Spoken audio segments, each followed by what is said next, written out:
Welcome back to special coverage of the Gilgo Beach serial killer. It took decades for investigators to track down Rex Heuermann, a man who lived a seemingly normal life in Nassau County. Joining us now to offer more insight into one of the methods used to finally catch him is Mary Ellen O'Toole. She's a former senior FBI profiler and very experienced in this field. Mary Ellen, thank you so much for joining us. We're not overstating it to say that Rex Heuermann was hiding in plain sight, literally living a double life, going to work in Manhattan, coming home to Long Island. Can you please help us understand how someone can compartmentalize things? Well, he's probably not compartmentalizing anything, but we might be. So my experience with serial sexual killers, which is what Rex is, they kill for sexual purposes. They're sexually aroused by their behavior, not to be too graphic. But there are some, like Rex, who live what is called a pro-social life. They have a job, they have a family, they appear to do everything the right way. So they live a pro-social life. Those individuals tend to go for a much longer time without being detected or identified. And then you compare that with other serial sexual killers who don't live a pro-social life. So they may be out committing other crimes and they come to the attention of law enforcement much more quickly. Rex lived a pro-social life. So that's really one of the reasons he was able to go without notice for a long period of time. You know, we heard from some of our reporters earlier in this broadcast about the ego that Rex Heuermann has and that some serial killers have. What are your thoughts about him coming to this decision to plead guilty to these murders?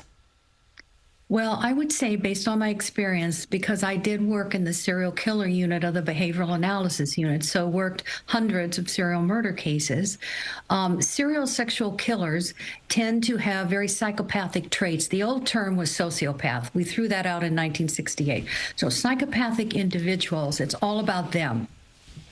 They don't think about their victims. They can come and they can cry in front of you and seem like they're sad. They can even say that they're concerned about their family. They are not. They are concerned about one person, and that's them. And so if he decided to go ahead and plead, it was for his own personal reasons. It could have been he just didn't want to articulate in the courtroom what he had done.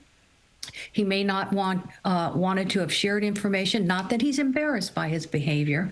It could have been that he's reserving that information for later on, but it should not be confused with him caring about the victims or even caring about his family. It's all about Rex. That's really interesting. Yeah, and Mary Ellen, the other thing I think a lot of people are thinking about is not only that there may be more victims out there, but there may be more Rex Heuermanns out there.